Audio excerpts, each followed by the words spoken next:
In this lesson, we are going to introduce and discuss all about polynomial functions. All right, so this might be a longer video. Feel free to pause if you need to pause to fill in some things. I do have part of the notes already filled out, and I'm just going to go through and talk and explain them. So first, a polynomial function is in one variable, and it's a function of the form f of x equals a sub n times x to the n plus a sub n minus 1 times x to the n minus 1, and all the way down to a sub 0. So let's talk about what those mean here. The a sub n minus 1, all the way to the a sub 0, those represent constants, and the ones in front of the variable are specifically called coefficients. N has to be greater than or equal to 0 for it to be a polynomial, and it has to be an integer. All right, and x is a variable. The leading coefficient, which is the a sub n, cannot equal 0. That's the leading coefficient. And n is considered the degree of the polynomial, so that is our highest power or exponent. The domain of a polynomial function is the set of all real numbers. So here we're just going to identify if it's a polynomial or not. If it's not, state why not, and if it is, we're going to write it in standard form, identify the leading term and the constant term. So, in this first one, we have p of x equals 5x cubed minus 1/4 x squared minus 9. It is a polynomial because it meets all of these requirements up here. Its degree is 3, its highest power. It's already in standard form, so it starts with the highest power and trickles down to the constant. Our leading term is the 5x cubed.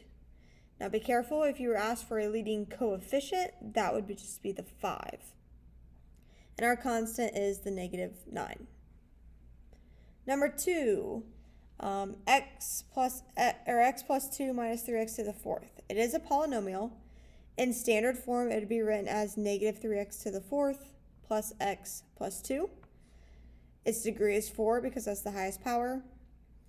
The leading term of the polynomial is -3x to the 4th, and its constant is a positive 2.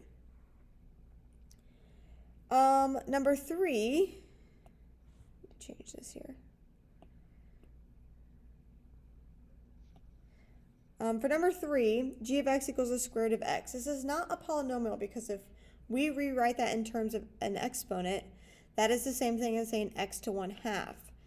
By definition of a polynomial, our n and our exponent has to be an integer, and 1/2 is not an integer. A positive integer, as a matter of fact. For number 4, there we also do not have a polynomial because of that x cubed on the bottom, because if that got moved up to the numerator, that would be x to the -3, and in order for it to be a polynomial, n has to be greater than or equal to 0. Number 5, g of x equals 8 is a polynomial. It has a degree of 0 because there's no x term with an exponent there. It's already in standard form. Its leading term and the constant are both 8. And number 6 here, this is a polynomial. In order to write it in standard form, we need to expand. So I use the FOIL method to take x minus 1 times x minus 1, and that's how I got this x squared minus 2x plus 1. Multiply everything by -2x cubed, and we get our standard form to be -2x to the 5th plus 4x to the 4th minus 2x cubed. That makes our degree 5, our leading term -2x to the 5th, and there's no constant out here, which means that it is 0. And also, just to mention the graphs of polynomials, we'll get into these more.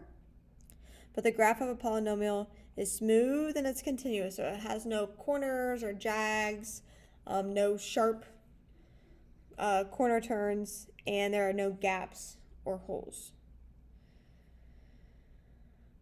Okay, power function. So a power function of degree n is a monomial, meaning one term, of the form f of x equals a times x to the n, where a is a real number not equal to 0, and n is greater than or equal to 0 is an integer.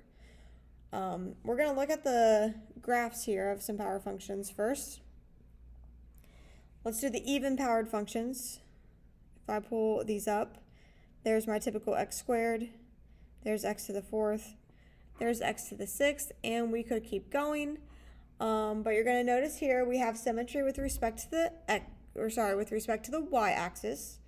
Our domain is all real numbers.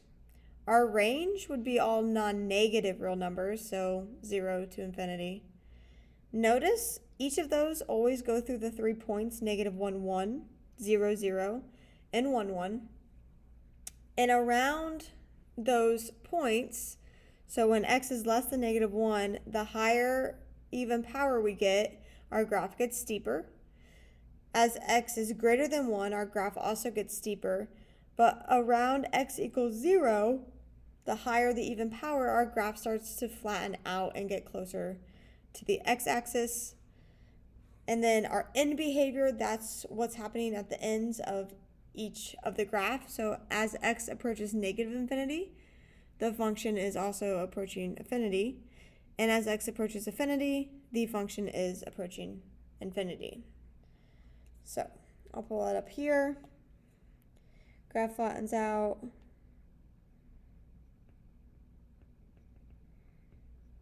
And gets closer to x-axis. All right, so domain and range.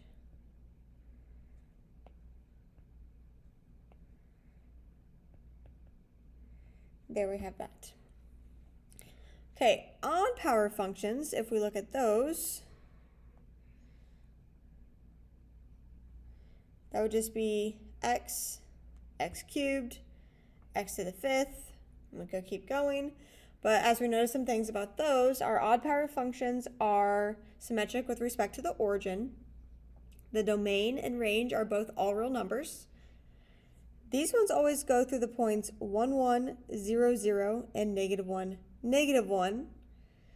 If you notice what happens to the graph around those points, just like we did with the even functions, it gets steeper when x is less than negative 1, and it gets steeper as x is greater than 1 as the odd powers increase. And then around the x-axis, or around x equals 0, the graph flattens out and gets closer to the x-axis. Our end behavior is opposite directions here, so as x approaches negative infinity, the function approaches negative infinity, and as x approaches positive infinity, the function approaches positive infinity.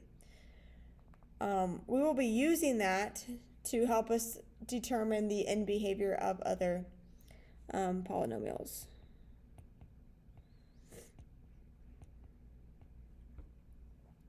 All right. Moving on to zeros and multiplicity of polynomials.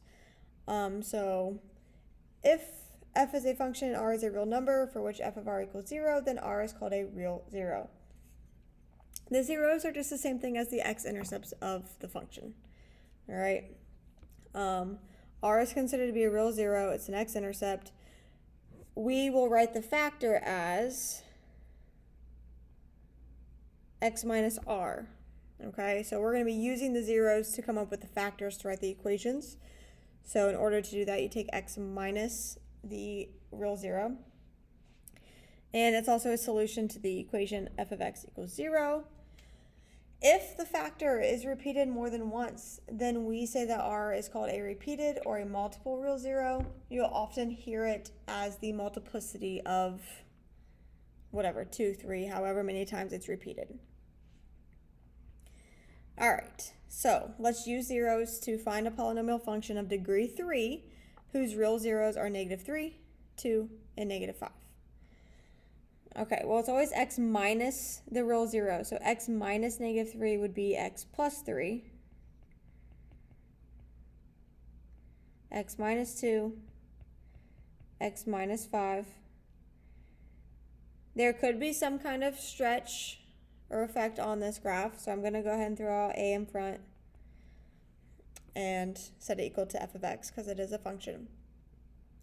Now, we don't have enough information to figure out what a is, okay? So there could be multiple polynomial functions that have these three real zeros, but we don't have enough information to get a more specific function, so we're just going to assume a is 1 in this case.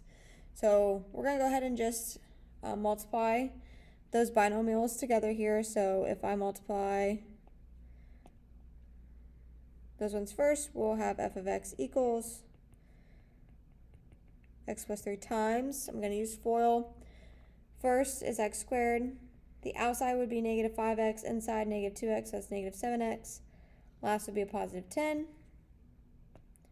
And then distribute everything. So that's x cubed minus 7x squared plus 10x plus 3x squared minus 21x plus 30. And just clean all of that up, and we get our function to be f of x equals x cubed minus 4x squared minus 11x plus 30. So that would be our function.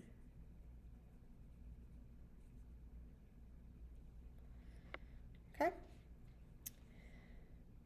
All right, looking at number 2 here, name the zeros and their multiplicity for the following function. Okay, so the multiplicity comes from the exponents of each factor.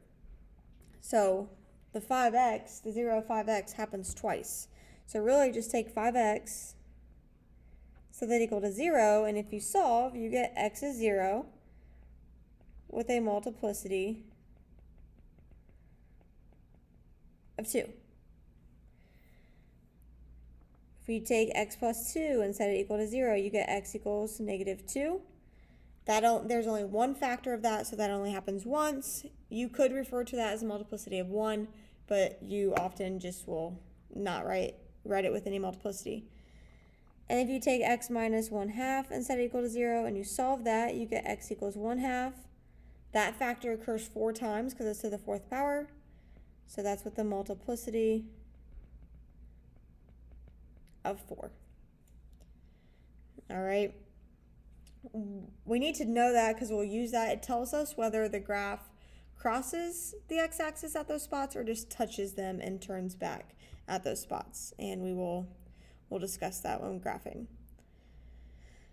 Number 3 here, find a polynomial function of degree 3 whose real zeros are 5 and 2 with a multiplicity of 2.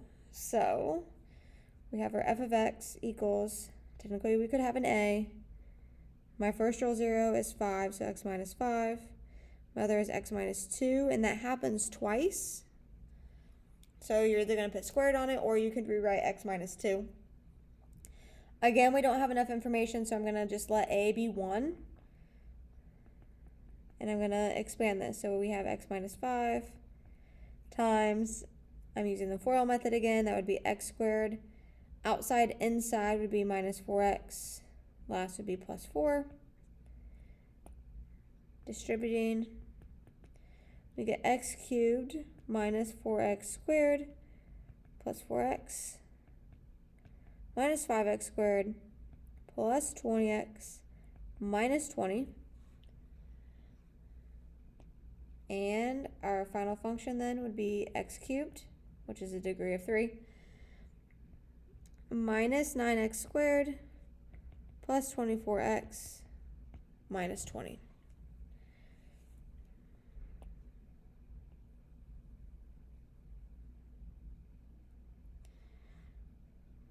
All right. Moving on here using that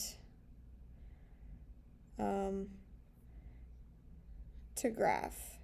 And honestly, we do this in our next lesson, so I'm going to skip this example. I'm not going to graph it quite yet, because I'm going to do it here in our next lesson. But I do want us to look at this note here. How those zeros help us is if a real zero has an even multiplicity, then it touches the x-axis at that 0.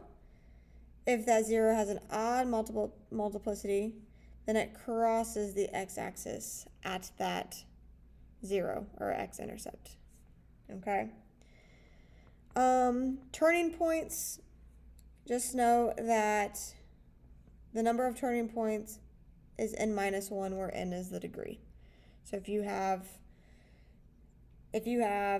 the opposite way here, if you have, say you're told you have 3 turning points, then you know your degree has to be at least 4. Okay? All right. Let's move on here to identifying the graph of a polynomial function. So looking at these graphs, determine if it's a polynomial function. If it is, say what the zeros are and the least degree the polynomial can have. And for those that are not polynomial, say why not. All right, I have these filled in here. Let's discuss them. My first graph here in A, it is not a polynomial because it's not continuous. We have this jump happening here. Graph B is a polynomial. It's smooth and continuous. Its zeros would be at -2, 1, and 2. And the degree has to be at least 3 because it has 1, 2 turning points. Graph C here is not a polynomial because it has what we call maybe a corner. Okay, you see that sharp point? All right, it is not a smooth graph. Even though it is continuous, it's not smooth. And then graph D, yes, it's a polynomial. It is smooth and continuous. Its zeros would be -2 and 1. And it has 1, 2, 3 turning points. So that means it has to have a degree of at least 4. All right, the end behavior of the graph of a polynomial function is the same as that of its power function. Okay, so we talked about power functions, and it's that monomial, and that's always going to be our leading term. So the end behavior of -2x cubed plus 5x squared plus x minus 4, its end behavior will be the same as the equation y equals -2x cubed, which looks something like that. Okay, so end behavior of functions, if we look here, when the degree is greater than or equal to 2 and it's even, and our leading coefficient is greater than 0, then this is our end behavior. It approaches infinity as x approaches -infinity and as x approaches +infinity. If we have an even degree where the leading coefficient is less than 0, then that means it's going to approach -infinity on both ends. If we have an odd degree where the leading coefficient is greater than 0, then we have as x approaches -infinity, so does the function, and as x approaches +infinity, so does the function. If it's an odd degree and the leading coefficient is less than 0, that goes opposite. So as x approaches -infinity, our function approaches +infinity, and as x approaches +infinity, our function approaches -infinity. So that just helps us know where does our graph start and end. All right, so let's do some examples here. Which graph below could be the graph of x to the 4th plus ax cubed plus bx squared minus 5x minus 6? First thing I notice here is this is going to be our y-intercept. So our y-intercept is -6, so that automatically tells me that graph A cannot be the graph because its y-intercept is positive. Now, we can't just assume, we don't have any scales here, so we can't assume one of the other ones is not -6. This one was obvious because its y-intercept is clearly a positive y-intercept. Next thing we can use here is that we know this has a degree of 4. So the turning points has to be 4 minus 1, which is 3. So there has to be 3 turning points. So if I look at my graphs here, graph B has 1, 2, 3, so it could be that one. Graph C has 1, 2, 3, 4, 5, so it's definitely not graph C. And then graph D has 1, 2, 3 turning points, so it could be graph D. The next thing I can look at here is my leading coefficient is a positive 1. So since it's positive, I know my end behavior, and it's an even degree, is going to open up. So that makes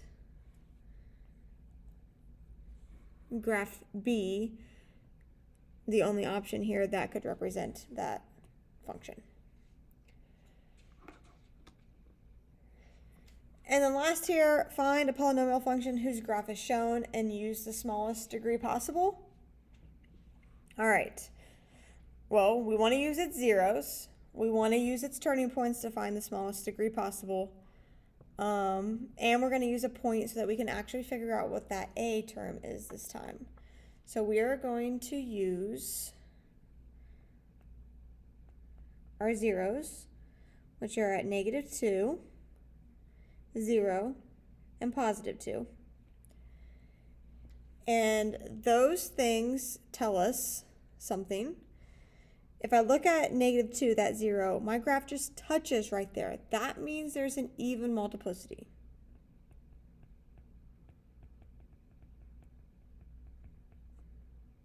Because it touches. At both 0 and 2, the graph goes through those points. It doesn't touch and turn back. It goes through those points, so we know those two have to have an odd multiplicity because it crosses the x-axis at those places. Okay. I mean, we just know it's even, so it could be 2, 4, 6. We don't really know. And odd, it could be 1, 3, 5. We don't really know. We're always going to use the smallest multiplicity possible. All right, so for our 0 of -2, we're going to have it be a multiplicity of 2. And for our odd multiplicity, we're going to use a multiplicity of 1. We also know that it has turning points. We can see those on the graph. So it has 1, 2, 3 turning points. So the smallest degree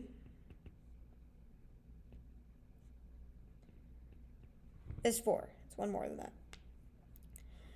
Okay, so let's use those here. F of x equals a times x plus 2 quantity squared, because it has an even multiplicity, times x minus 0 times x minus 2. All right, well, if I go ahead and simplify my x minus 0, I really have a x times x plus 2 quantity squared times x minus 2. Actually, we won't even expand this one. So let's go ahead and figure out what a is. Well, in order to figure out what a is, we're going to use this point that we haven't used yet. Okay, we know that -1, 6 is on the graph. So let's use that to plug in. So we're going to take 6 equals a times -1 times -1 plus 2 quantity squared times -1 minus 2. That's 6 equals a times -1 times +1 squared, which is 1, times -3. Put this over here. So 6 equals 3a. So a is 2. So we can write our function then.